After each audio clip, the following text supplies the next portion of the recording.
मन में विचारवा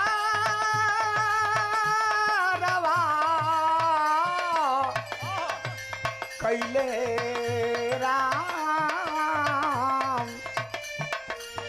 बाबा मोर बड़ा निरदयिया ना मन में विचारवा कैले राम।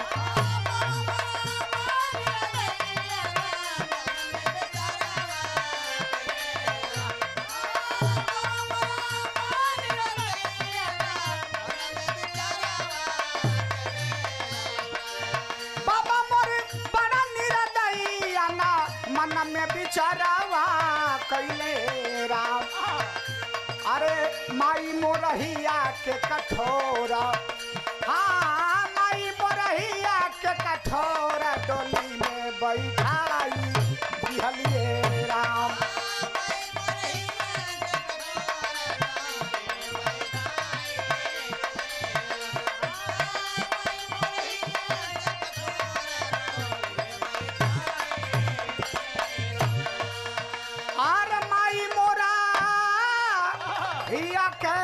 कठोर डोली में बैठाई दिहलिए राम। लोरी खंड से बहुत बढ़िया बिरहा सुनला। एगो छोटा सा और हम बिरहा सुना दें। वो बिरहा के शीर्षक के नाम हो जहां न पहुंचे कवि, जहां न पहुंचे रवि वहां पहुंचे कवि।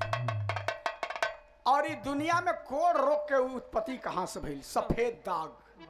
सफेद दाग किसी किसी को आप देखते हैं आप लोग, वो सफेद दाग की उत्पत्ति कहाँ से भइल, जन्म कहाँ से भइल, और अभी तक ठीक काहे न होत हो, कारण का हो, एक वजह का बड़ी मार्मिक बात हो। बड़ी एकदम पेवर खाटी बिरहा एक जगह कहल जाला, ओरिजिनल और सबके बदे हो। आइए मास्टर साहब।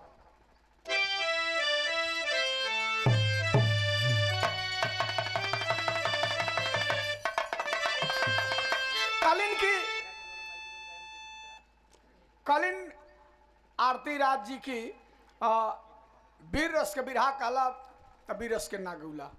देखा वीर रस हम कली नहीं, हम कली की सामाजिक चित्रण गाई। मल्लम बहुत कूद फान करी, रहस न निकले। अजय भैया को मेहरारू हली हो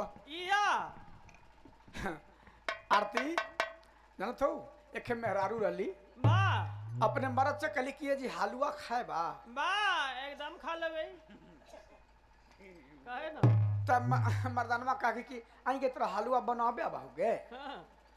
अल्लाह हमर नैहर में भौजाई के लड़का कहवाली तो हम ही हलवा घाटबे करा ली, बना भी ना थे हमरा। तो छोड़ा तो ना बना तो अच्छा पुआ बनावी थी।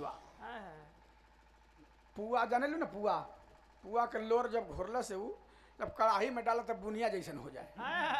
तो कहतो कि जी पुआ तो ना बनला, हलवा खाए बा, हलवा बना दी भाई कर। तो कह के हलवा तरह बनाबे आता हो बा बनाओ ना जब बनावेला हो। तो हलवा डाल पानी डाले के 1 लोटा डाल दलस, 2 लोटा पानी घाटते घाटते ऐसने सवेर हो गई। मर्द कलश शिकारे बन गई हलवा। या मन तो पड़ा था खाएला। तो कलश की ना बनले जी, तो का करी फेंक दई का। तो कह कि पुआ तोरा बना भी ना बाहू, हलवा बना भी ना बाहू, फेंक के तोरा आता हूँ। तो ला फेंके में कुछ उठावे फेंक दे भाई। जैसे निकाल के फेंकला चाहलस ना, फेंकलस तो इसी उधर से ओकरे भाई आवत रहा, भाई पे पूरा पड़ गई, भाई पे पूरा लेट गई। तो कह के आएंगे तोरा पुआ बना भी ना बाहू, हलवा बना भी ना बाहू, फेंके अबे न कर, तोरा करे कया बाहू खाली ठासा बाहू।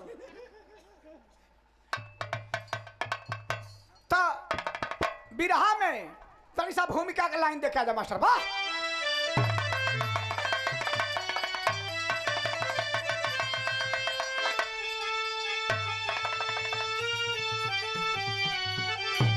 बाबा, होनी को कोई भी टाल सकता नहीं, होनी हो के रही लाख करिए जतन, होनी हो के रही राख लंका हुआ, और कौरव कुटुंब भी तब पाए पतनी।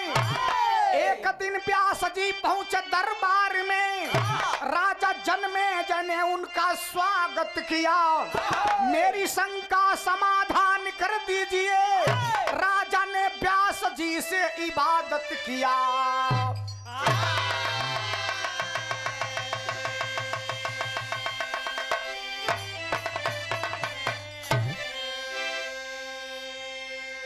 राजा परीक्षित के बेटा राजा जन्मेजय, 2 पीढ़ी पहले ही महाभारत खत्म हो चुकी थी। राजा जन्मेजय के राज बड़ा बढ़िया से शांति से चलत रहल। एक दिन दरबार में वेद व्यास, आप लोग वेद व्यास का नाम सुने होंगे, जानते होंगे। वेद व्यास का आगमन हुआ, और जब वेद व्यास का आगमन हुआ तो राजा जन्मेजय उठ के आओ भगत कैलन, स्वागत कैलन। स्वागत कैले के बाद में राजा से पूछलन जन्मेजय राजा से, व्यास जी का हो राजा, का हाल चाल बा, ठीक ठाक हो ना, राजकाज बढ़िया से चलत हो ना? कहे कि सरकार सब कुछ ठीक है, लेकिन एक बात हमरे मन में खटकेला। कैसन बात? तब राजा जन्मेजय कहलन, का मास्टर?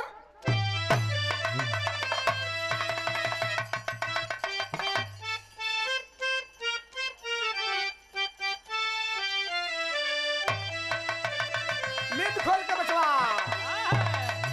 राजा जन्मेजय कहलन कि अरे कैसे पानी बिना पंछी,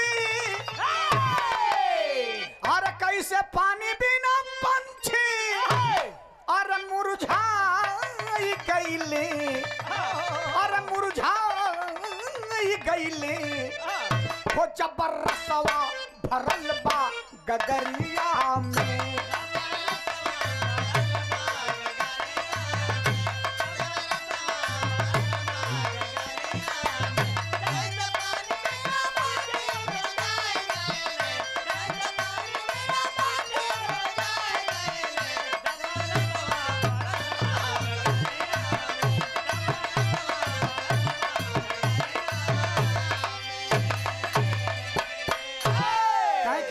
कहे कि और कहे कि कैसे बगिया, अरे बगिया रे गोइया, कैसे बगिया में फूलवा, अरे कुम्हिला गईले, अरे कुम्हिला गईले, हो जबर रहले बसंत फूलवरिया में।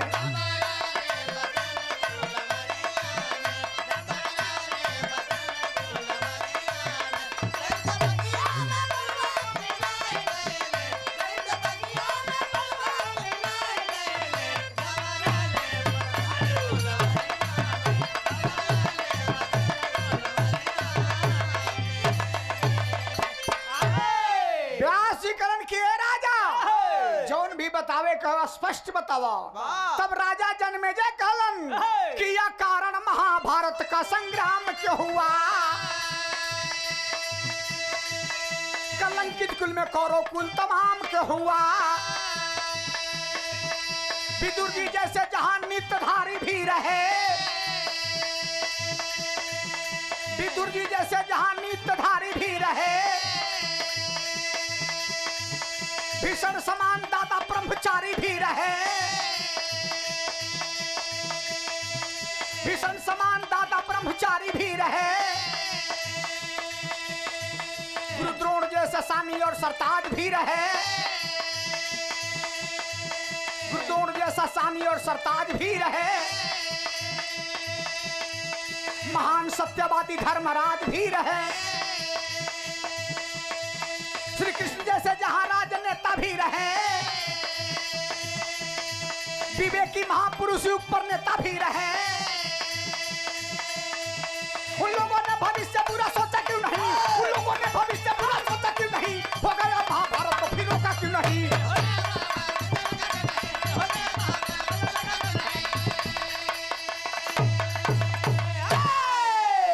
राजा जन्मेजय कहलन की व्यास जी, विदुर जी जैसा जहां नित्यधारी भी रहे, भीषण समान दाता ब्रह्मचारी भी रहे, गुरुद्रोण जैसे सानी और सरताज भी रहे, महान सत्यवादी धर्मराज भी रहे, श्री कृष्ण जैसे जहां राजनेता भी रहे, विवेकी महापुरुष युग पर नेता भी रहे। उन लोगों ने भविष्य बुरा सोचा क्यों नहीं? हो गया महाभारत तो फिर रोका क्यों नहीं? ऐसे ऐसे लोग थे अगर उन लोग चाहते तो महाभारत की लड़ाई को रोक सकते थे। इस 7 हाथ गहरी खून की नदी के धारा जो बहल इन ना बहे के चाहत रहल। राजा के बात सुन करके ब्यास जी हंसे लगे मदवा देखा उ हो नहीं रहल हो गई, अभी कुछ चिंता छोड़ा अपन राजकाज बढ़िया से तू चलावा। कहे कि नहीं ये साहेब यह बतिया हमके दिमगवा में खटकेला कि ऐसे ऐसे लोग से जहाँ साक्षात भगवान कन्हैया जी तीनों त्रिलोक के मालिक रहलन, उनके रहते भर में भी लड़ाई हो गई महाभारत के आपस में लोग लड़ करके कट मर गई तो इन ना होके के चाहतन तो रोक देतन। आय हाय हाय बात को सुन करके कहीं कि देखा हो नहीं रहल हो गई, कहीं कि हो नहीं रहल हो गई तो होनी रुक भी सकेला। राजा के बात सुन करके ब्यास जी बड़ा चंभित में हो गई, कहीं देखा होनी हानि दैबो न जानी, होनी के कोई टाल सकेला नहीं टाल सकेला। तब राजा की बात को सुन करके आज व्यास जी के माइंड में बात कैसे हो तनी सा लिखल गई मास्टर।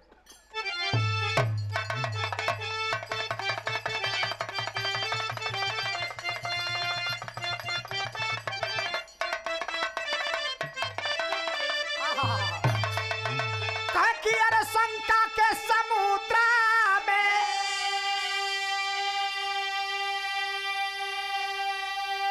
अरे शंका के समुद्र में और घेराई गई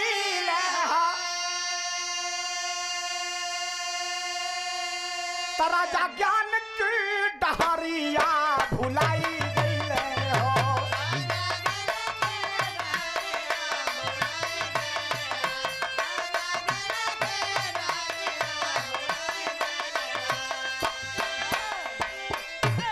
अरे होली हो के रही नाही कोई रोकवैया और घटना अचानक घाटी बली बासमैया।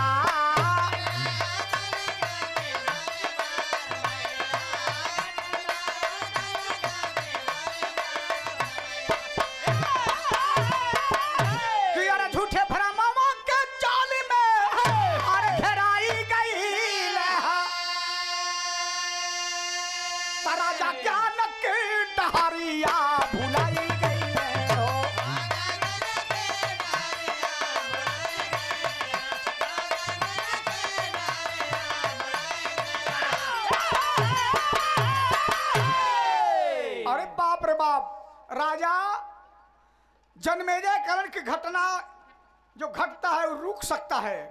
अच्छा किताब में के लिखल अक्षर पंचो आप लोगन पढ़ लेबा, शरीर के रंग के पहचान लेबा कि गोर हा कि करिया हो। डॉक्टर ये भी बता दे वाला कि फलना तारीख के बच्चा जन्म ले, लेकिन यही कोई ना बता सकल अभी तक कि कहीं ना के मरी केकर कहीं ना मौत हुई, ये कोई अभी तक पता न लगुल से, यही कोई ना पढ़ पौल से। परिणाम निकला राजा जन्मेजय के बाद सुनकर करण के राजा जब ऐसी बात है तो सुनिए एक बात मैं कहता हूं, तरज के लाइन लग मास्टर।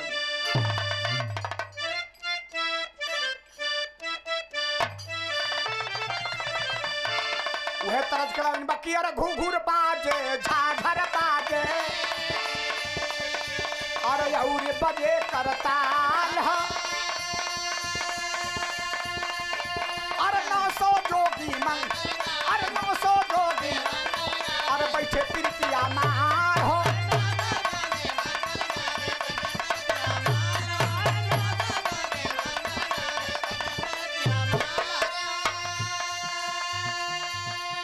लेकिन व्यास जी राजा जन्मेजय से करण किए व्यास जी ए राजा अरे कहे व्यास जी 3 महीना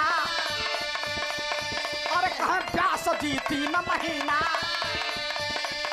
और सुना राज दरम्यान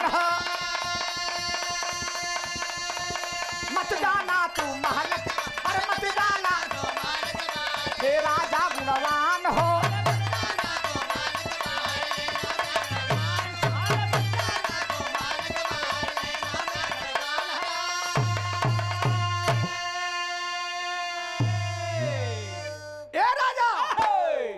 महीना तक महल से बाहर आप मत जाना क्योंकि आप ही का राज है ना, आप ही राजा है ना।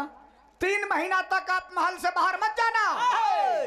कहे कि अगर वैसा आवश्यकता पड़ जाई तब हाँ कहे कि अगर महल से बाहर जाना और दक्षिण दिशा की ओर न जाना और जाना भी तो बात किसी से और मत करना गुणवान हो और तब आके हम तोहरो शंका तब आके हम तोहरो शंका कर दे बे समाधान हो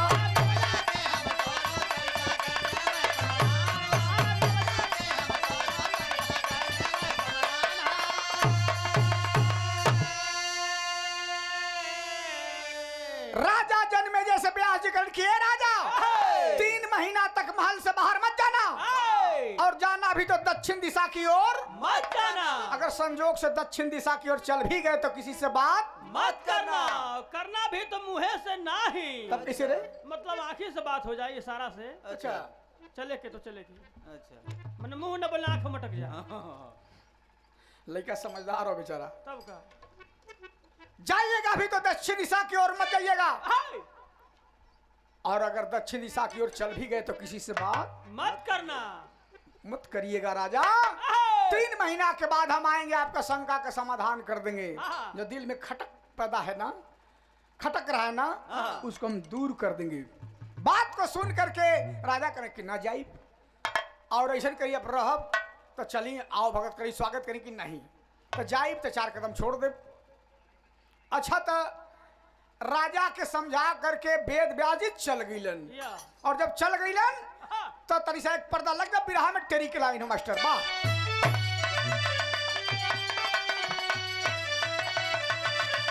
अरे मोरे राम घर आई मालूम सागर की नहीं हाय, हर मोरे राम राम हाय, घर आई मालूम सागर की नहीं हाय, तो पंछी भले लांग ले पर्वत की ऊंचाई अरे ऊंचाई अरे ऊंचाई जिया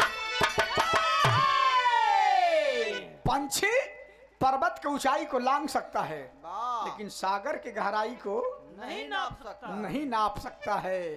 राजा को समझा करके ब्याजी चल गईलन और जब चल गईलन तो समय बीते लगल वाह 1 रात 2 रात 3 रात 4 5 6 7 8 9 10 11 12 13 14 15 रात 15 दिन बीत गई। हाँ। 15वीं रात आ गई। वाह, 15वीं रात के राजा भोजन पानी लेकर के अपने शयन कक्ष में अपने बिस्तर पर लेटे हुए हैं लेकिन नींद नहीं आ रही है।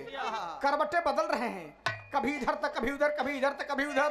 ठीक 11:30 बजल रात हाय, 11:30 बज गई तो एगो मेहरारू के एगो अबला के एगो दुखियारी के रवाई सुनाई दिलस। वाह। राजा के माइंड में आगबे लगल के रे हमरे राज में कौन ऐसा दुखियारी दुखी हो गई भाई तकलीफ का हो गई बा। वाह, राजा के रहल न गई बा बिस्तर से उठलन है और राजसी पोशाक को पहने हैं तलवार को उठाए हैं और चल दिए वाह। उसी दिशा की ओर जा रहे हैं वाह, जिस दिशा में व्यास जी मना किए हैं जाने के लिए। हाय, राजा चल दिए हाय, और जब चल दिए तो हुआ क्या बिरहा में तरज के लाइन हो मास्टर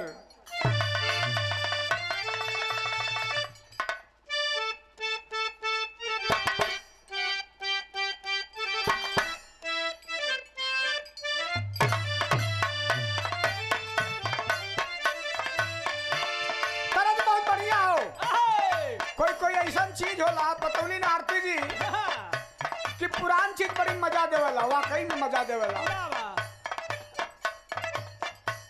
ये पुरान गीत हो लेकिन आज भी उतने ताजा हो तातल जिलेबी ऐसा लगी। हाँ, दिल के टुकड़े टुकड़े करके दिल के टुकड़े टुकड़े करके मुस्कुराते चल दिए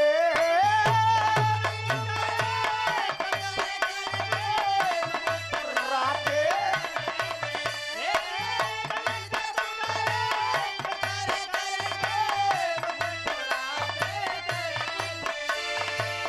जाते जाते ये तो बता जा जाते जाते ये तो बता जा हम जिएंगे किसके लिए दिल के टुकड़े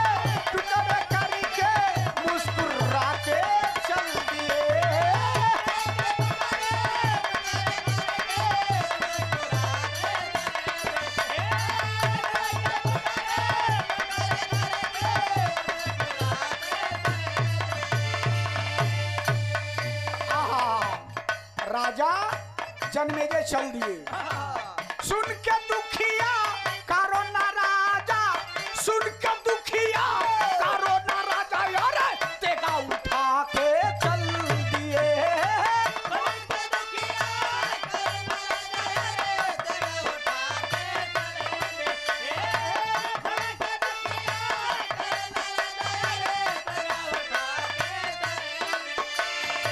मैं हूँ राजा पालन प्रजा का, मैं हूँ राजा पालन प्रजा का, मेरा जीवन उनके लिए।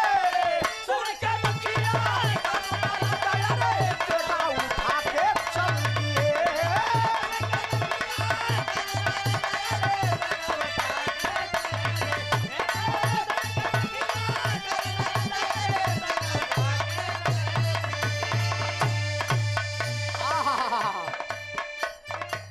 अपने महल से बाहर आए, व्यास मुनि के बात भुलाए। होनी तो हो करके रहेगी, होनी तो हो करके रहेगी, राजा भुला के चल दिए। सुन के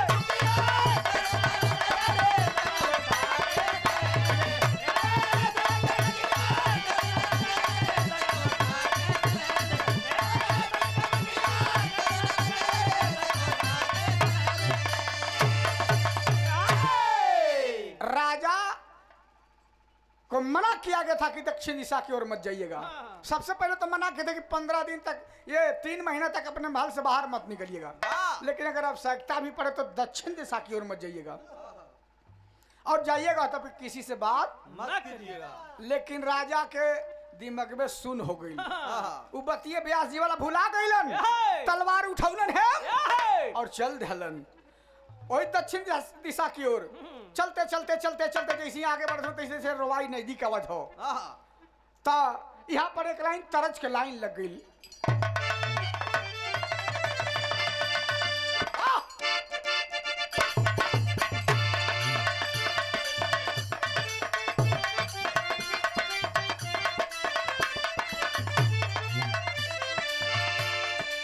कोनो भौजाई अपने देवर के रहन से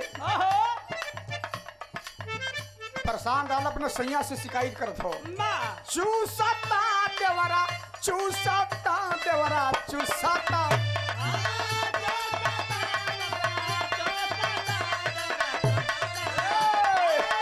चूसता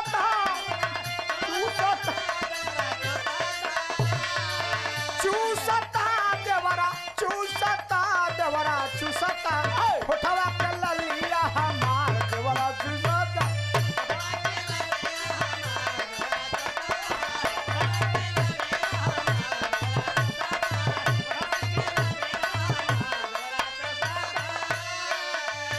राजा गईलन है कहा? वो बुढ़िया रोवत हो वहां पर गईलन है, और जा करके बुढ़िया से सवाल करें कि माई रोवेली, माई अरे रोवेली, माई रोवेली, रोवेली माई, रोवेली माई, रोवेली।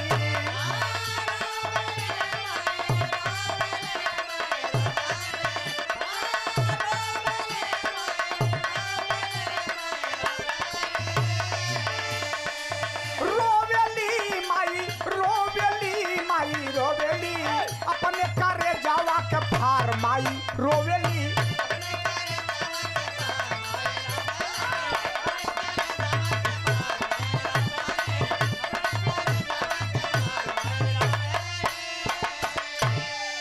अरे माँ तुम क्यों रो रही हो? अरे कवन विपतिया माई असिया बढ़ावेली।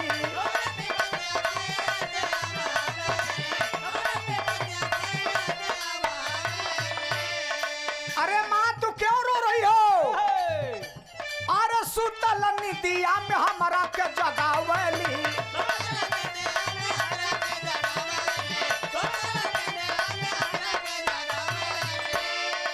अरे रोवेली माई, अरे रोवेली माई और बेटवा के लसिया निहार माई रोवेली। आय हाय राजा पहुंचलन है बुढ़िया के पास में, पूछलन कि ए माई तू क्यों रो रही हो, क्या दुख हुआ, क्या तकलीफ हुआ। बुढ़िया ऊपर दिखौलिन है कली की बेटा हमारे एके गो बेटा रहल, बेटवा के लोग मार के हमर बेटवा के सूली पर टांग दिल हुन। अरे बाप रे बाप है ऐसन भइल। हाँ तो भइल का मास्टर पापट के भाव लगल।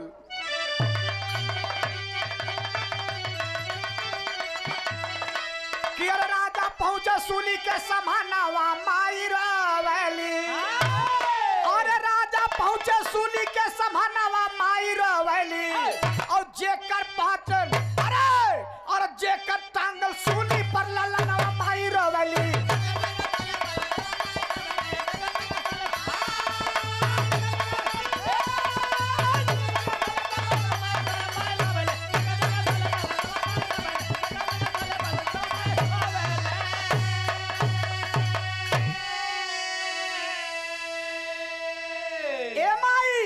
तू का चाहत हो। कल की बेटा हम यही चाहत है कि अपन बेटवा के मुहमा में एक बार चुम्मा ले लेती तब माई के ये अरमान पूरा हो जाता। आखिरी मरल का बेटवा के मुहमा में चुम्मा। तब कैलन का राजा कि अरे राजा कल हमारे कंधे चढ़ी जा बुढ़िया माता हो और चुम के मुहमा बेटवा के तू पूरा हो कैला नाता हो। अरे खड़ा हो गईले अरे सूली के सभा नवा माई रोवेली। और राजा जन्मेजय करण की माई तू ऐसा काम करा कि हम यही जगह खड़ा हो जाते हमरे कंधवा पर चढ़ के और अपन बेटवा के मुहमा में चुम्मा ले लतू। तब बुढ़िया का कहली कि राजा जन्मेजय के कंधा पर चढ़ गई और बेटवा के मुहमा में चुम्मा लेवे लगली। लेकिन तब तक ले एगो घटना घट गई। कैसन कि अरे चुम्मा लेत में देरी भइल राजा मन गौर बढ़ाई हो और गर्दन फेर के ऊपर देखले और गईले धोखा खाई हो। अरे राजा देखले अरे राजा देखले अरे गईले बात तूफानवा माई रोवेली। मास पुत्र के काटली जमनवा माई रोवेली।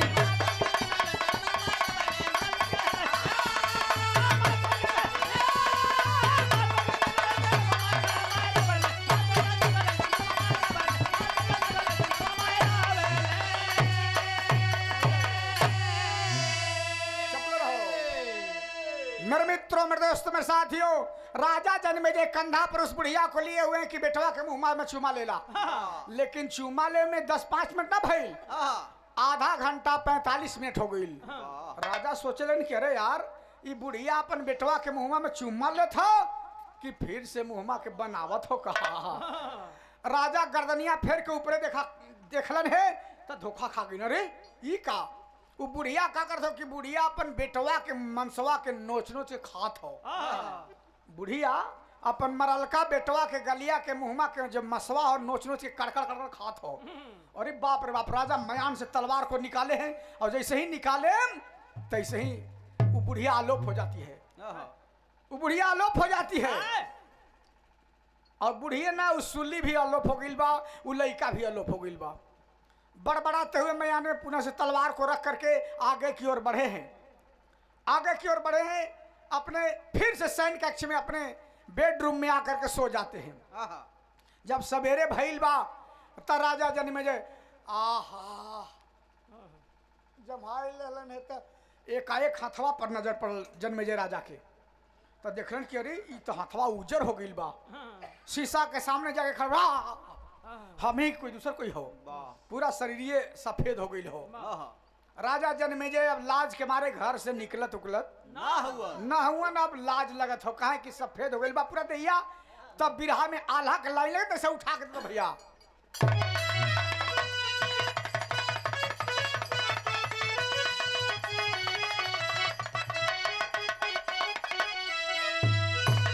कहा कि अरे चांद ढली गई है रे सुरूजवा ढाली गई है और लेकिन हो नहरिया नशा की कोई टाला।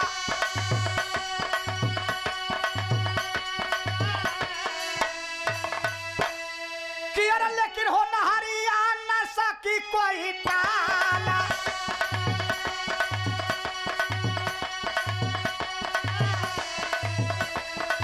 लजिया के मारे नहीं निकले बहरावा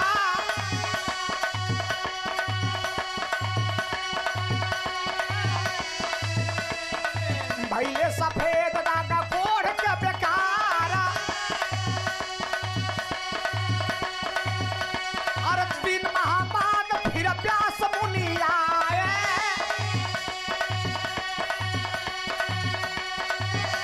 और देखी के हालत या तब हंसल ठठाया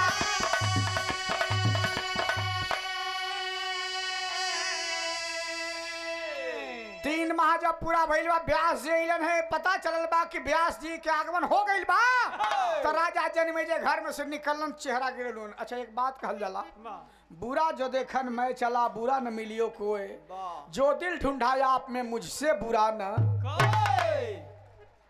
अच्छा तो हथियार लोग के चेहरे पहचान जाला भैया रंगीला भैया एकदम राजा जनमेजय चेहरा गिरलन ब्याह जी करन का हो राजा ई कैसन खड़मल के रूप बनौले हुआ कहे कि हाँ हो गइल कहे कि दक्षिण दिशा में गईला का कहे कि हाँ गईली केहू से बात कैला का कहे कि हाँ कैली कहे कि अच्छा ई बात है ना तब का भइल कर मालूम भूली गईले राजा कवनो डहरिया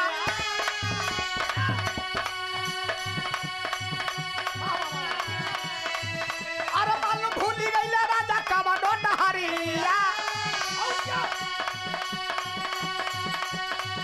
अरे दक्षिण दिशा की ओर गईला मन लाया अरे दक्षिण दिशा की ओर गईला मन लाया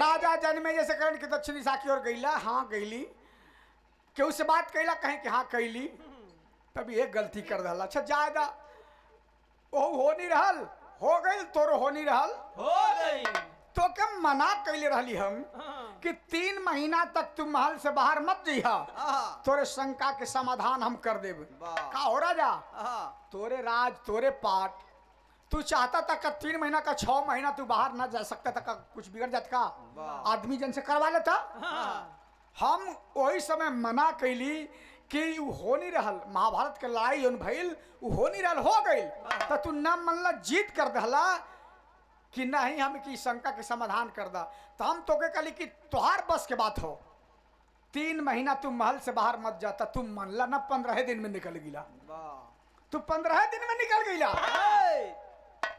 अच्छा बताओ तोर बस के बात रहल 3 महीना तू न मनला तो वो उतना बड़ा महाभारत के लड़ाई भइल तो कैसे रुकत वहू हो नहीं रहल हो गइल और तोरो हो नहीं रहल कहे कि ना सरकार कुछ ऐसा उपाय करी कि हमर शरीरिया ठीक हो जाए कम से कम अब गिड़गिड़ात हन अब घिघड़ी बदल हो तो कहे कि ऐसा काम करा तोहार जो मन के अंदर में शंका हो वही शंका दूर कर दई और दुनिया से हम सफेद दाग के नामे मिटा देती खाली बस इतना करिया कि पालथी मार के बैठ जा और हम वही महाभारत की कथा सुनाई बड़ी बढ़िया बात हम बता देती आप लोगों के वही महाभारत की कथा सुनाई हम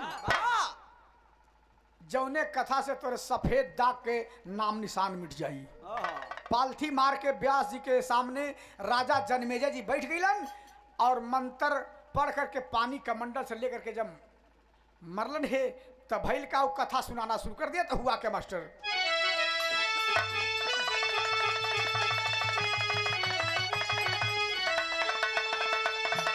राजा जनमेजय कथा सुन के राजा जनमेजय बैठे हैं कथा सुनावत हुन बढ़त हो आगे तुम तड़ाका धूम धड़ाका तमाम दृश्य देखा एक बात बताओ थी आप लोगों के महाभारत के जो लड़ाई रहल संजय के दिव्य दृष्टि से जौन धृतराष्ट्र रहलन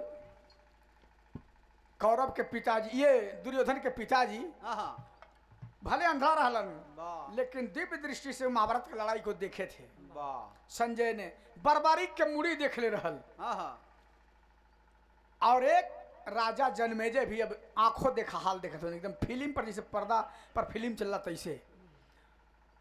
जैसे ही भागवाए भीम महाराज हाथी उठा के आसमान में फेंके लगलन, वही जगह राजा जनमेजय के शंका हो गई। ई का वाह हाथी तो उठा के फेंकत हुन, लेकिन हथिया को नीचे गिरत ना हो, कहाँ फंसा था? कहाँ फंसत हो। बात जब कहानी आगे बढ़ल तो फिर मुंह बंद कर रहलन। कथा जब पूरा भइल तो राजा जनमेजय से ब्याजी गई, का हो राजा अब आँख खोल दा। आँख खोलन है तो शरीर जौन सफेद दाग के रहल एकदम कंचन हो गइल बा, स्वस्थ हो गइल बा, लेकिन एक जगह रह गइल बा। जानते हो कहाँ? खड़ी में।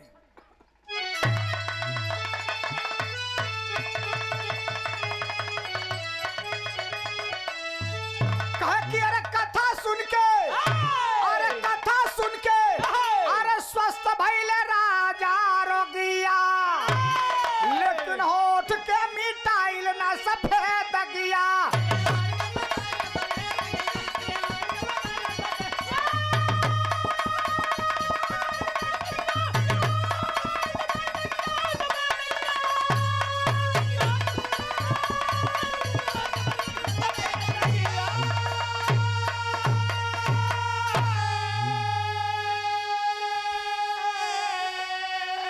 पूरा शरीर में राजा जनमेजय के एक सफेद दाग खत्म हो गइल बा, लेकिन होठवा वाला सफेद दगिया रहिए गइल। का हो राजा कहीं शंका कैला का कहे कि हाँ वही जगह हथिया जहाँ आसमान में भीम जी फेंकत रहलन, वही जगह हमके शंका हुई कि हथिया फंसत हो कहा। तब ब्याज गए कि हट मतवा कहीं के। हम तो सोचली कि सफेद दाग के नामे निशानी खत्म कर दी दुनिया से, लेकिन तू बाण त बाण नौहत के पगहो लेके गईला। मतलब ई कि इ तो जौन तोर होंठ पर रह गईल, यही होठवा से अब ई जड़ी चली, यही तोरे होंठ से सफेद दाग के जड़ी चली और पूरा दुनिया में फैल जाई। कोई केतनो मुहिम चलाई, लेकिन खत्म उतम ना होई।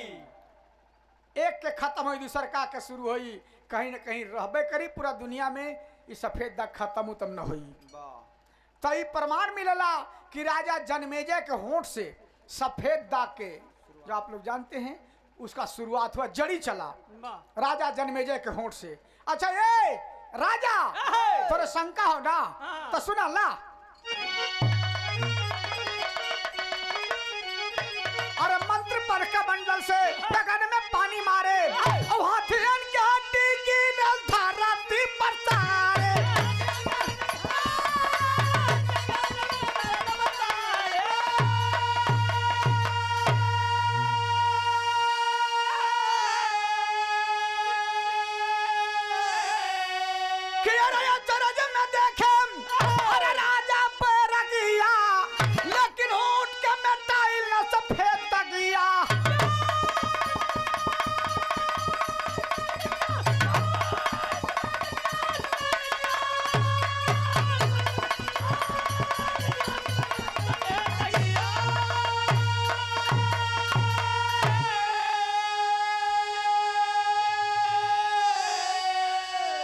गुरु बिहारी, गुरु गणेश, गुरु रामलाल गुणखारी, स्वर्ग बसे चंद्रिका कवि बच्चन के बने पुजारी। अरे मोरे राम सागर की गहराई मालूम सागर की नहीं, अरे मोरे राम गहराई मालूम सागर की नहीं। तो यादो अखिलेश के रक्षा कुमार कन्हाई, गहराई मालूम सागर की नहीं।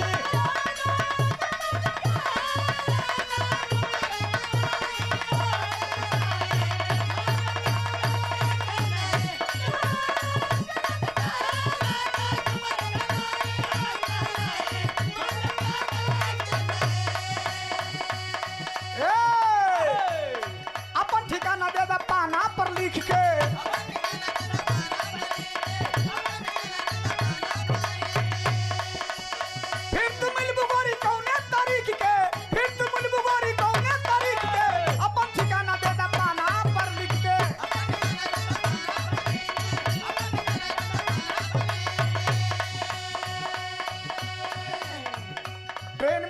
लइका एगो लइकी सफर करत रहलन। हाँ। लइका सवाल कैलस, where are you going, what is your name?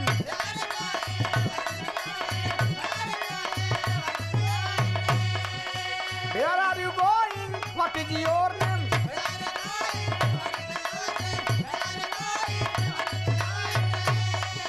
तब लइकिया कहलस, my name is Sapna, I am going to Patna.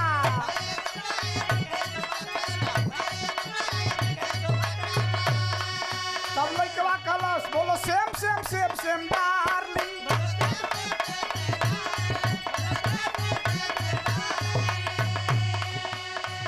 तब लइकिया कहतो, बोलो आई लव यू डार्लिंग।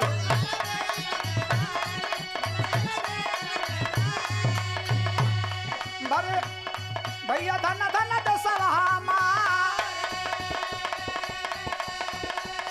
भैया परम तोर अपार और दिया तो जिंदगी रही मोर भैया फिर होई भेटिया दीदार।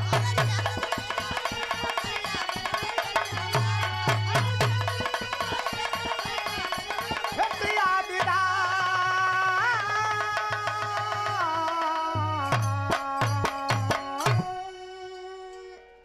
बहुत धन्यवाद। बड़ा निरदैया ना मन में बिचारावा कैले राम। अरे माई मोरहिया के कठोरा, हाँ माई मोरहिया के कठोरा डोली में बैठाई दिहलिए राम।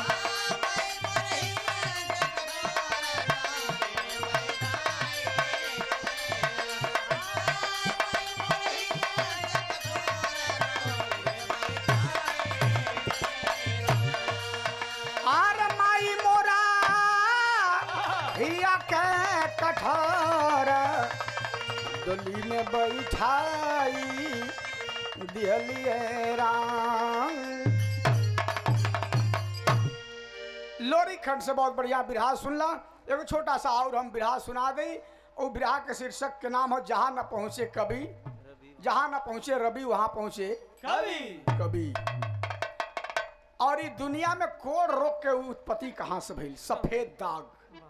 सफेद दाग किसी किसी को आप देखते हैं आप लोग, वो सफेद दाग की उत्पत्ति कहां से भइल, जन्म कहां से भइल, और अभी तक ठीक काहे न होत हो, कारण का हो, एकर वजह का बड़ी मार्मिक बात हो, बड़ी एकदम पेवर खाटी बिरहा एक जगह कहल जाला, ओरिजिनल और सबके बदे हो। आइए मास्टर साहब।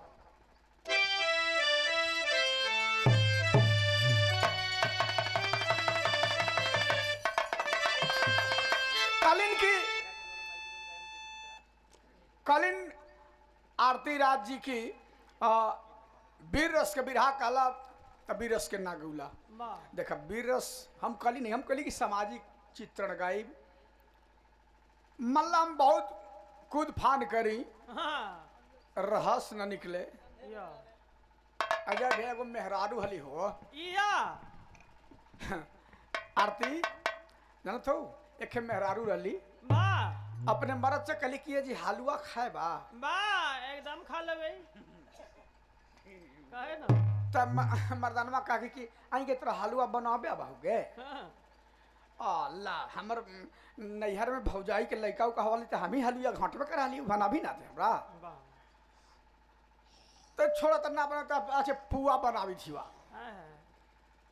पुआ जाने लो ना, पुआ पुआ के लोर जब घोरला से ऊ जब कढ़ाई में डाला तब बुनिया जैसन हो जाए। तो कहतो कि जी पुआ तो ना बनला, हलवा खाए बा, हलवा बना दिबा कर। तक के हलवा तरह बनाबे आता हो बा, बनाओ ना जब बनावेला होते। तो हलवा डाल पानी डाले के 1 लोटा डाल दलस, 2 लोटा पानी घाटते घाटते ऐसने सवेर हो गई। मर्द कलश शिकारे बन गई हलवा। या मंत्र पड़ा था खाएला। तो कलश की ना बनले जी, तो का करी फेंक दई का। तक कि पुआ तोरा बना भी ना बाहू, हलवा बना भी ना बाहू, फेंक के तोरा आता हूँ तो ला फेंके में कुछ उठावे फेंक दे भाई। जैसे निकाल के फेंकला चाहलस ना, फेंकलस तो इसी उधर से ओकरे भाई आवत रहा, भाई पे पूरा पड़ गई, भाई पे पूरा लेट गई। तक के आएंगे तोरा पुआ बना भी ना बाहू, हलवा बना भी ना बाहू, फेंके अबे न कर तोरा करे कया बाहू खाली ठासा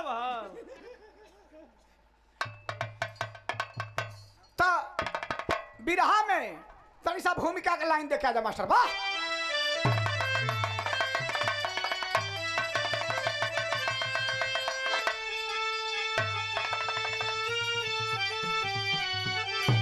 बाबा होनी को कोई भी टाल सकता नहीं, होनी हो के रही लाख करिए जतन, होनी हो के रही राख लंका हुआ, और कौरो कुटुंब भी तो पाए पतन। एक दिन व्यास जी पहुंचे दरबार में, राजा जन्मेजय ने उनका स्वागत किया। मेरी शंका समाधान कर दीजिए, राजा ने व्यास जी से इबादत किया।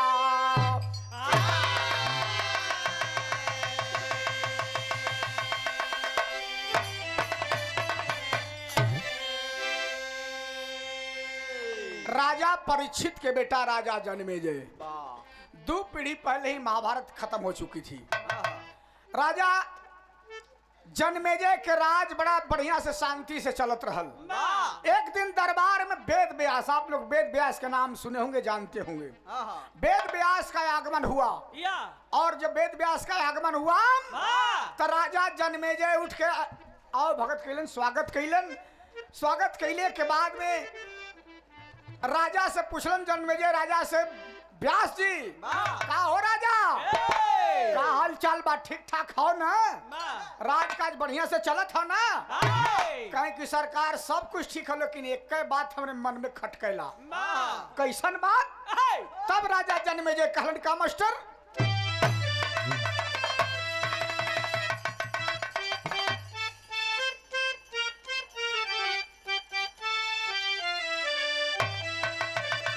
नींद खोल के बचवा।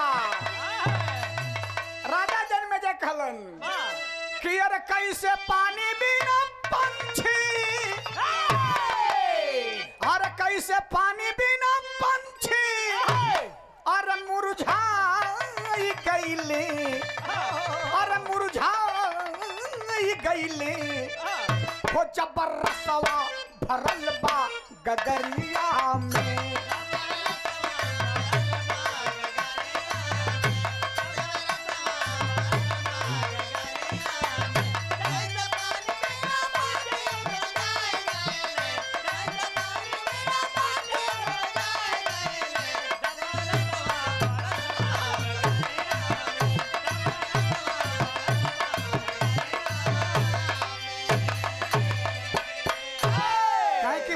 कहे कि और कहे कि कैसे बगिया, अरे बगिया रे गोइया, कैसे बगिया में फूलवा, अरे कुम्हिला गईले, अरे कुम्हिला गईले, हो जबर रहले बसंत फूलवरिया में।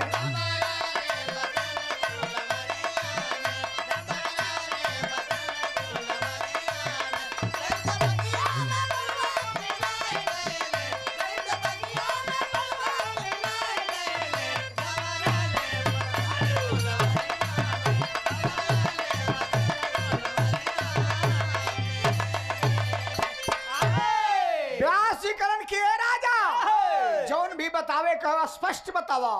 तब राजा जन्मेजय कहलन कि यह कारण महाभारत का संग्राम क्यों हुआ, कलंकित कुल में कौरव कुल तमाम क्यों हुआ, विदुर जी जैसे जहां नित्यधारी भी रहे, विदुर जी जैसे जहां नित्यधारी भी रहे, भीषण समान दाता ब्रह्मचारी भी रहे, भीषण समान दाता ब्रह्मचारी भी रहे, गुरुद्रोण जैसे सानी और सरताज भी रहे, गुरुद्रोण जैसा सानी और सरताज भी रहे, महान सत्यवादी धर्मराज भी रहे, श्री कृष्ण जैसे जहां राजनेता भी रहे, विवेकी महापुरुष ऊपर नेता भी रहे, उन लोगों ने भविष्य बुरा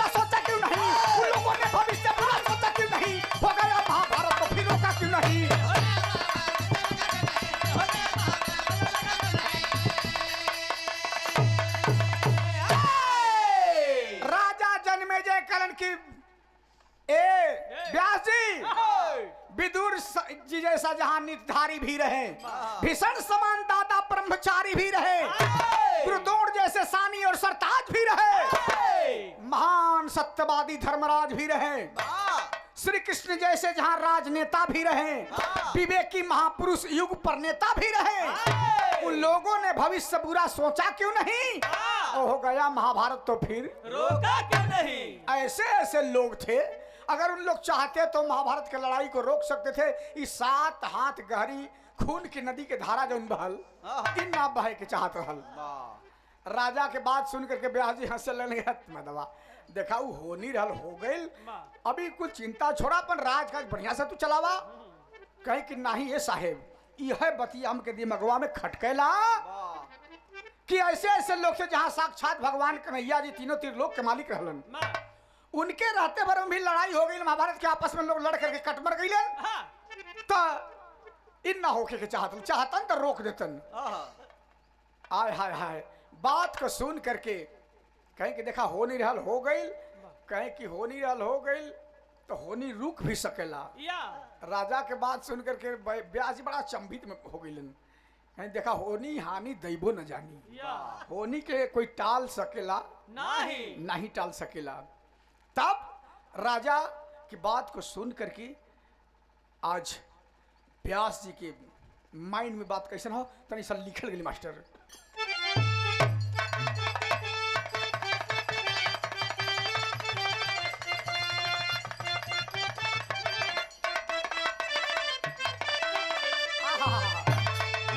कह कि अरे शंका के समुद्र में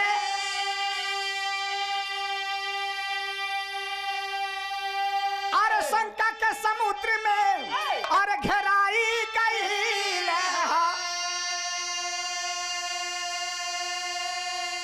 राजा ज्ञान की डहरिया भुलाई गई हो।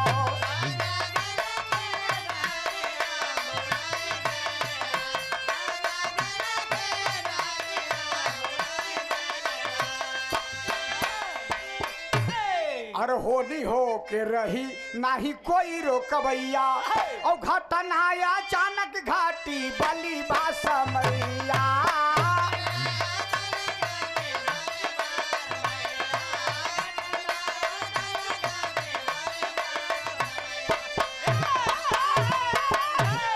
झूठे भ्रमों के जाल में अरे घेराई गई राजा ज्ञान की डहरिया भुलाई गई हो।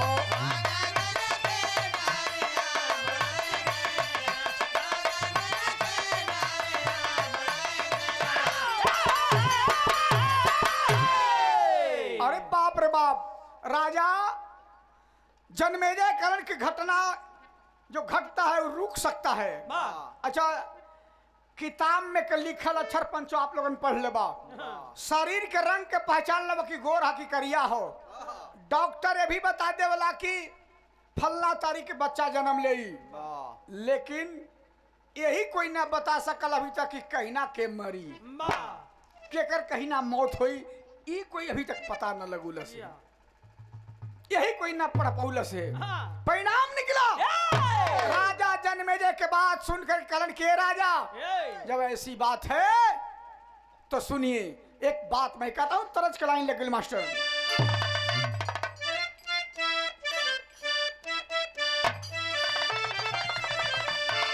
वह तरज के लाइन बाकी अरे घूघूर बाजे झाझर बाजे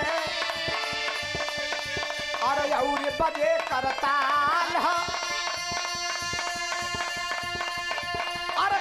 जोगी मन अरे 900 जोगी अरे बैठे प्रीतिया मार हो।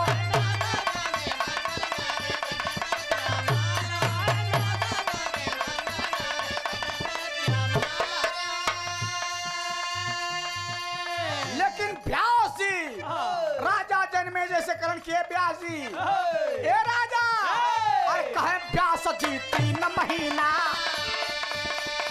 अरे कहे व्यास जी 3 महीना, और सुना राज दरम्यान मत जाना तू महल अरे मत जाना हे राजा गुणवान हो।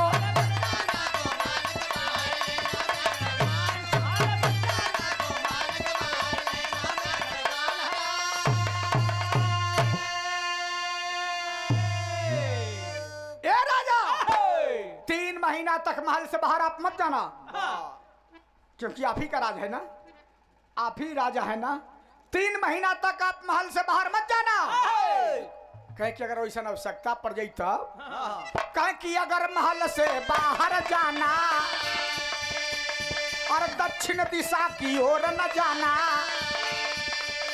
और जाना भी तो बात किसी से और मत करना गुणवान हो। और तब आके हम तोहरो शंका, तब आके हम तोहरो शंका कर दे बे समाधान हो।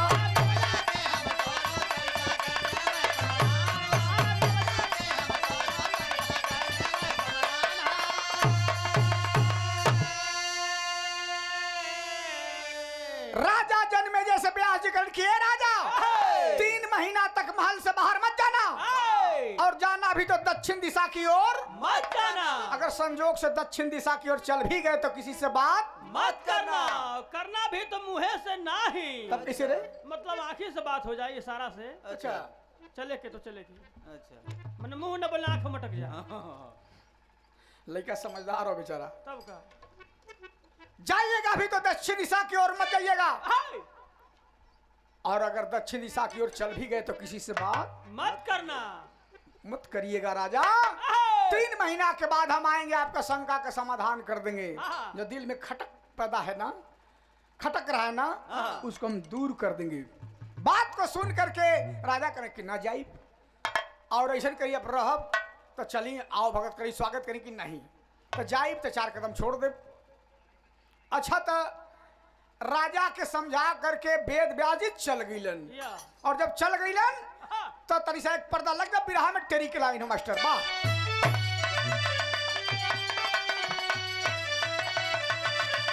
अरे मोरे राम गहराई मालूम सागर की नहीं, हाय, हर मोरे राम राम गहराई मालूम सागर की नहीं, हाय, तो पंछी भले लांग ले पर्वत की ऊंचाई, अरे ऊंचाई, अरे ऊंचाई जिया।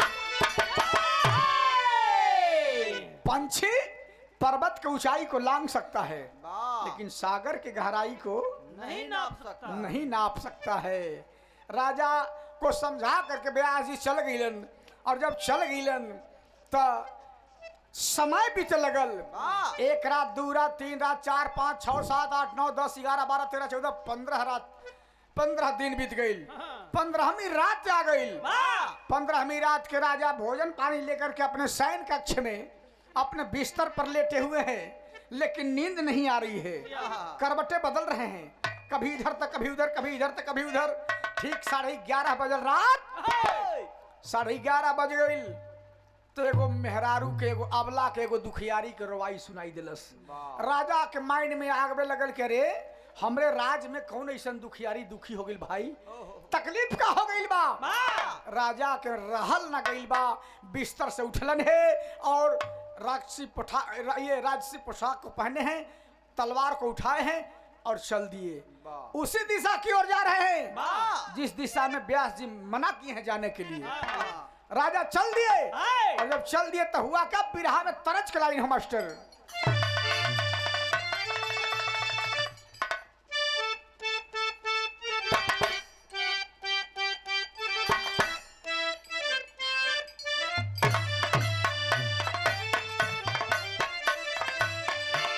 तरज बहुत बढ़िया हो। हाय, कोई ऐसा चीज होला बतौली ना आरती जी हाँ, कि पुरान चीज बड़ी मजा देवला, वाकई में मजा देवला। वाह, वाह,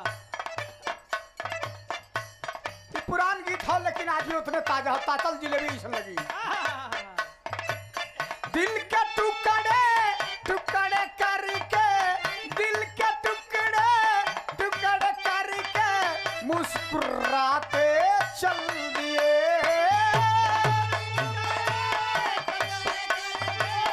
मुस्कुराते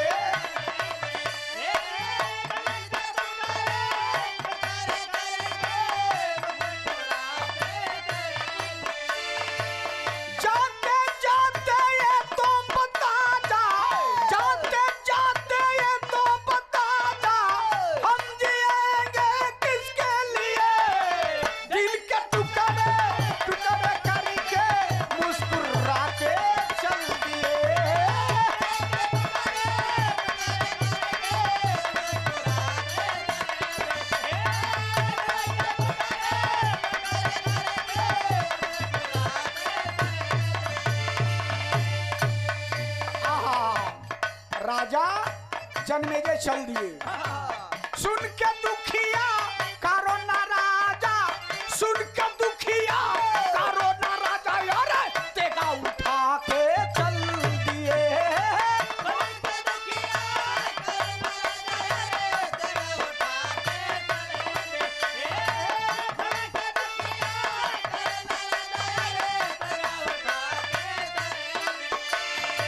मैं हूँ राजा पालन प्रजा का, मैं हूँ राजा पालन प्रजा का, मेरा जीवन उनके लिए।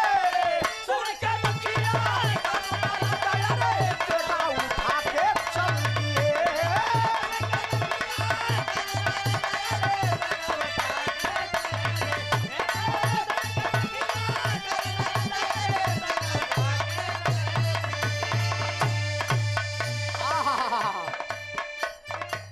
अपने महल से बाहर आए, व्यास मुनि के बात भुलाए। होनी तो हो करके रहेगी,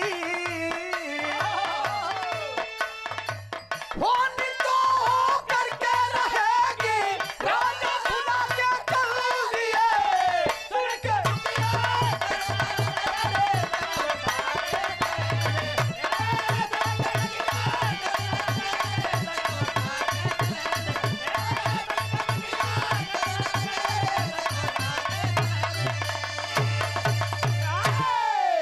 राजा को मना किया गया था कि दक्षिण दिशा की ओर मत जाइएगा। सबसे पहले तो मना किया था कि 15 दिन तक, ये 3 महीना तक अपने महल से बाहर मत निकलिएगा। लेकिन अगर आवश्यकता भी पड़े तो दक्षिण दिशा की ओर मत जाइएगा, और जाइएगा तो फिर किसी से बात मना करिएगा। लेकिन राजा के दिमाग में सुन हो गई। उ बतिये व्यास जी वाला भुला गईलन, तलवार उठौलन है और चल दहलन वही दक्षिण दिशा की ओर। चलते चलते चलते चलते जैसे आगे बढ़ते तैसे तैसे रवाई नजदीक आवत हो, तो यहाँ पर एक लाइन तरज के लाइन लग गई।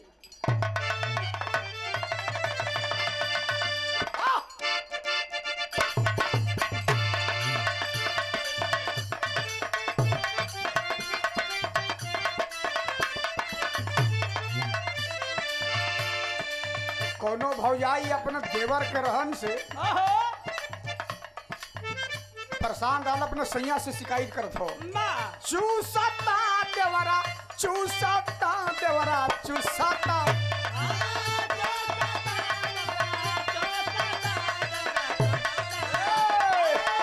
चूसता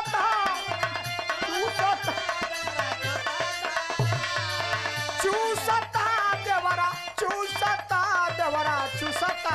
होठवा पे ललिया हमार देवरा चूसता।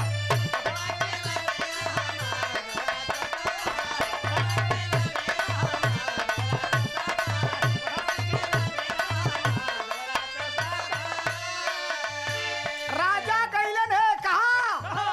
वो बुढ़िया रोवत हो वहां पर गईलन है, और जा करके बुढ़िया से सवाल करें कि माई रोवेली, माई अरे रोवेली, माई रोवेली, रोवेली माई, रोवेली माई, रोवेली।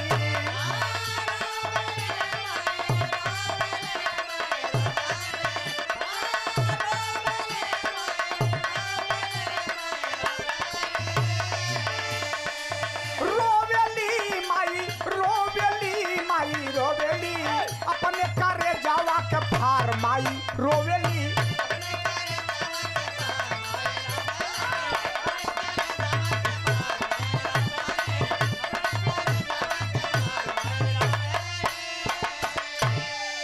अरे माँ तुम क्यों रो रही हो? अरे कवन विपतिया माई असिया बढ़ावेली।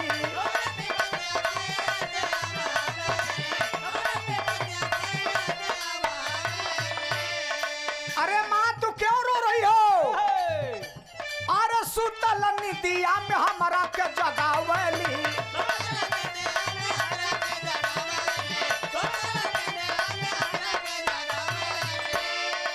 अरे रोवेली माई, अरे रोवेली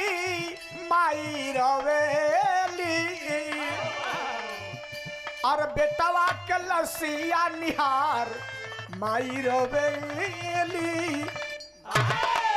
आय हाय राजा पहुंचलन है बुढ़िया के पास में, पूछलन कि ए माई तू क्यों रो रही हो, क्या दुख हुआ, क्या तकलीफ हुआ। बुढ़िया ऊपर दिखौलिन है कली की बेटा हमर एके गो बेटा रहल, बेटवा के लोग मार के हमर बेटवा के सूली पर टांग दिल हुन।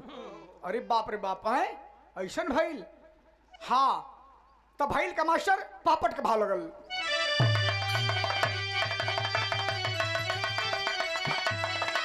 कि अरे राजा पहुंचे सूली के समानावा माई रोवेली। अरे राजा पहुंचे सूली के समानावा माई रोवेली। और जेकर पाचन अरे और जेकर टांगल सूली पर ललनवा माई रोवेली।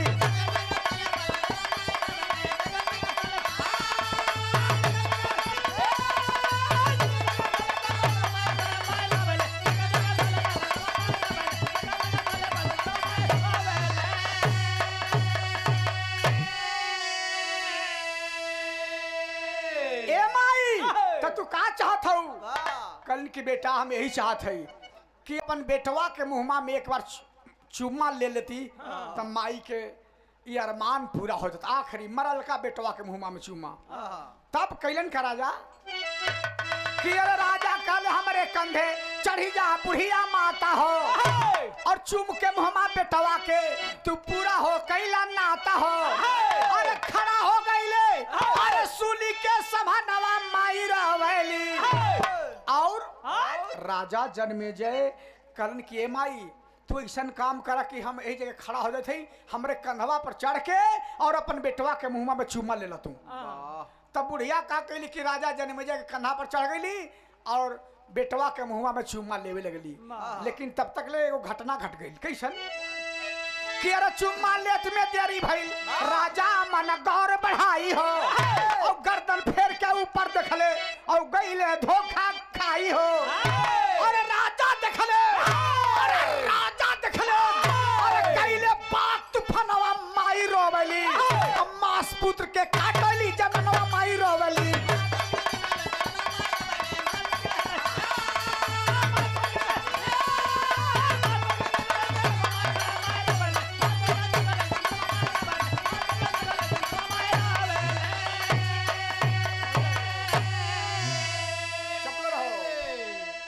मेरे मित्रों मेरे दोस्तों मेरे साथियों राजा जन्मेजय कंधा पर उस बुढ़िया को लिए हुए कि बेटवा के मुंह में चूमा ले ला। लेकिन चूमा ले में 10-5 मिनट ना भइल आधा घंटा 45 मिनट हो गई। राजा सोचलन कि अरे यार ये बुढ़िया अपन बेटवा के मुंह में चूमा ले था कि फिर से मुंह के बनावत हो कहा। राजा गर्दनिया फेर के ऊपरे देखलन है तो धोखा खा गई। अरे ई का वो बुढ़िया का करत हो कि बुढ़िया अपन बेटवा के मनसवा के नोच नोच खात हो। बुढ़िया अपन मरलका बेटवा के गलिया के मुहमा के जब मसवा और नोच नोच के कड़कड़ कड़कड़ खात हो। अरे बाप रे बाप राजा मयान से तलवार को निकाले हैं और जैसे ही निकाले तैसे ही वो बुढ़िया आलोप हो जाती है। वो बुढ़िया आलोप हो जाती है और बुढ़िया ना उस सुल्ली भी आलोप हो गई बा, वो लड़का भी आलोप हो गई बा। बड़बड़ाते हुए मयान में पुनः से तलवार को रख करके आगे की ओर बढ़े हैं। आगे की ओर बढ़े हैं अपने फिर से सैन्य कक्ष में अपने बेडरूम में आकर के सो जाते हैं। जब सवेरे भइल बा तब राजा जन्मेजय आहा जमाई लेलन है तो एकाएक हथवा पर नजर पड़ल जन्मेजय राजा के। तो देखलन कि अरे ई तो हथवा उजर हो गई बा। शीशा के सामने जाके खड़ा हम ही कोई दूसर कोई हो, पूरा शरीर सफेद हो गई हो। राजा जन्मेजय अब लाज के मारे घर से निकलत उकलत ना हुआ ना अब लाज लगत हो कहे कि सफेद हो गई बा पूरा दैया। तब बिरहा में आल्हा के लाइन लगे तैसे उठा के तो भैया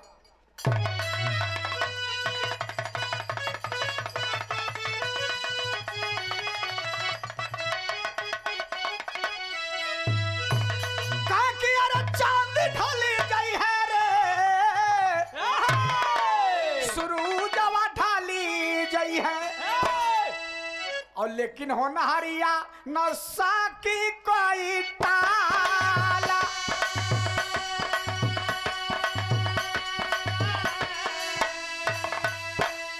कि अरे लेकिन हो नहरिया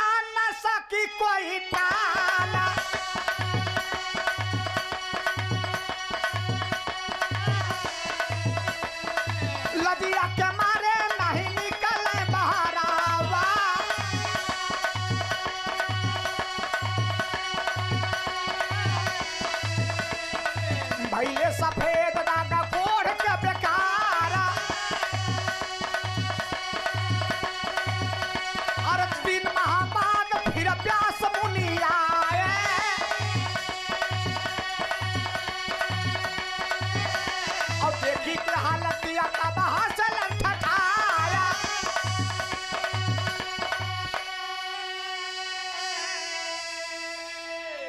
तीन माह जब पूरा भइल बा व्यास जी अइलन है, पता चलल बा कि व्यास जी के आगमन हो गइल बा। तो राजा जनमेजय घर में से निकलन, चेहरा गिरलन। अच्छा एक बात कहल जाला, बुरा जो देखन मैं चला बुरा न मिलियो कोई, जो दिल ढूंढाया आप में मुझसे बुरा न। अच्छा तो हथियार लोग के चेहरे पहचान जाला भैया, रंगीला भैया एकदम। राजा जनमेजय चेहरा गिरल सुन ब्याह जी करन, का हो राजा ई कैसन खड़मल के रूप बनौले हुआ। कहे कि हाँ हो गइल। कहे कि दक्षिण दिशा में गईला का। कहे कि हाँ गईली। केहू से बात कैला का। कहे कि हाँ कैली।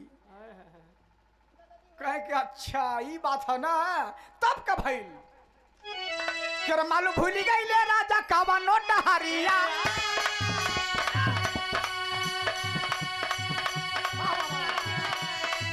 अरे मालूम भूली गईले राजा कवनो डहरिया। अरे दक्षिण दिशा की ओर गईला मन लाया। अरे दक्षिण दिशा की ओर गईला मन लाया।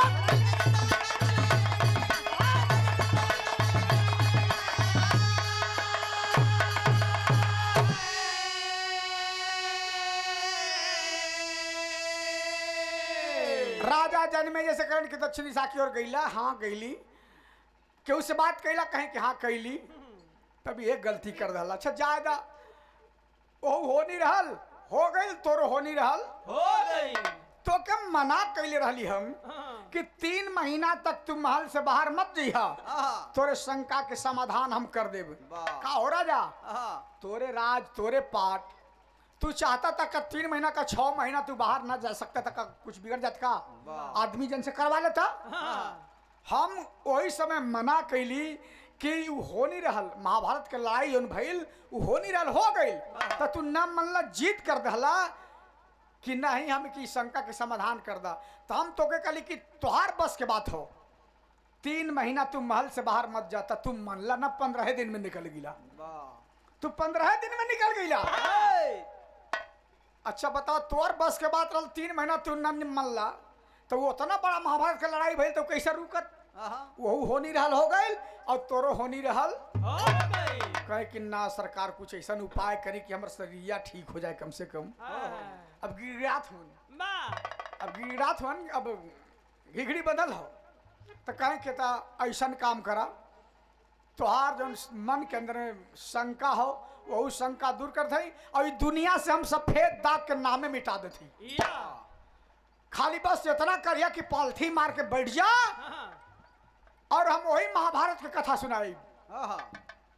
बड़ी बढ़िया बात हम बता देती आप लोगों के, वही महाभारत की कथा सुनाई हम, जौने कथा से तोरे सफेद दाग के नाम निशान मिट जाई।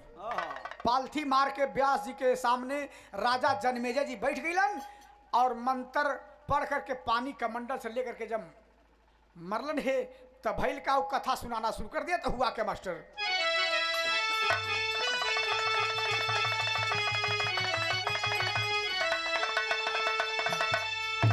राजा जनमेजय कथा सुन के राजा जनमेजय बैठे हैं, कथा सुनावत हुन, बढ़त हो आगे।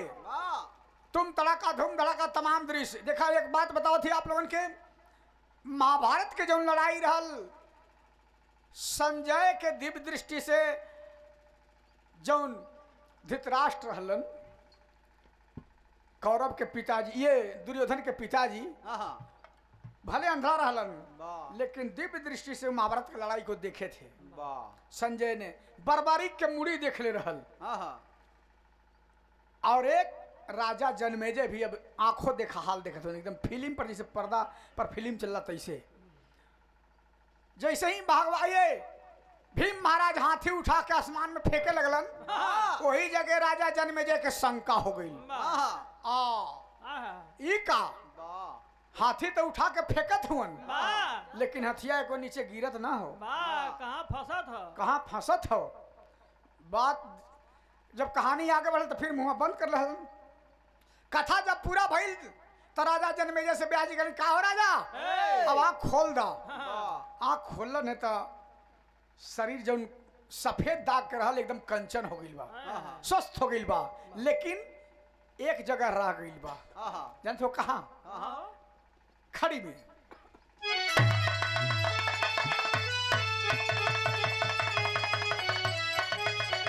कहा कि अरे कथा सुन के अरे कथा सुन के अरे स्वस्थ भइले राजा रोगिया लेकिन होठ के मिटाइल ना सफेद गिया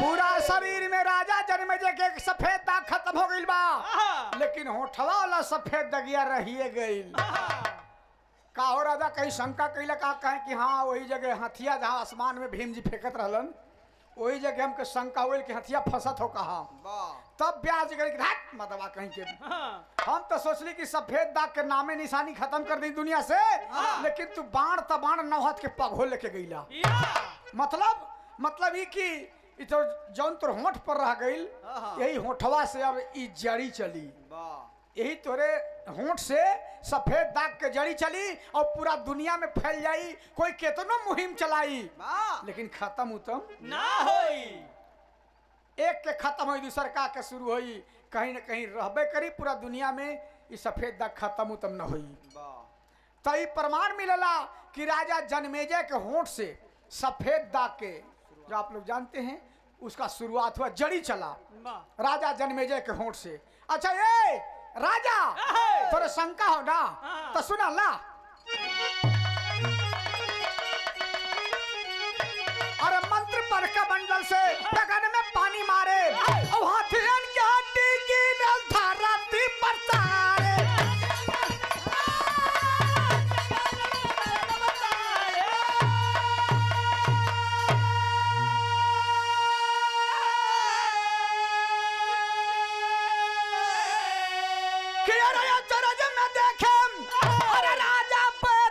लेकिन होठ के मिटाइल न सफेद दगिया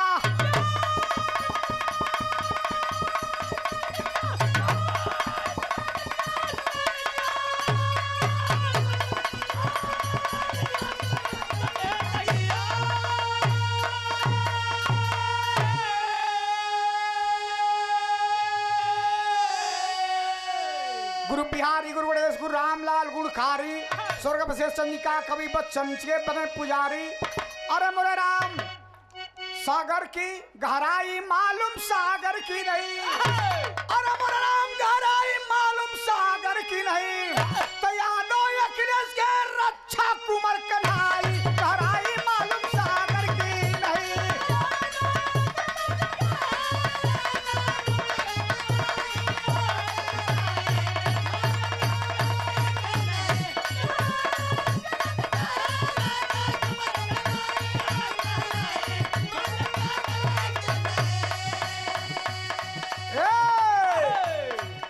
ठिकाना दे दा पाना पर लिख के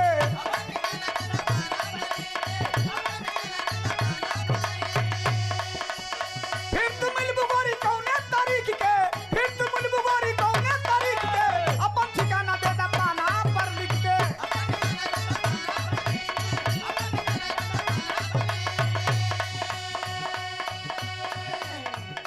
ट्रेन में एगो लड़की सफर करत रहलन लड़का सवाल कैलस Where are you going? What is your name?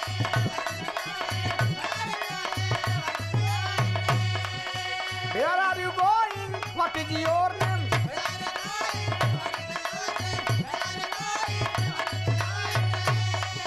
तब लड़किया कहलस My name is Sapna. I am going to Patna.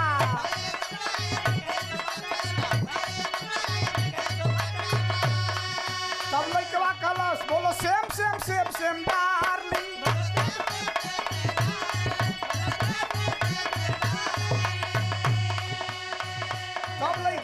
हाथ बोलो आई लव यू डार्लिंग।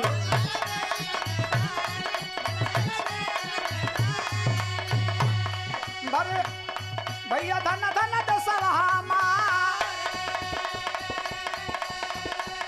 भैया परम तोर अपार और दिया तो जिंदगी रही मोर भैया फिर होई भेटिया दीदार।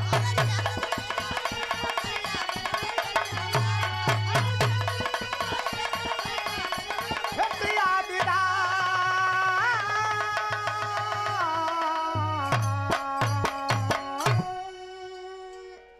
बहुत धन्यवाद।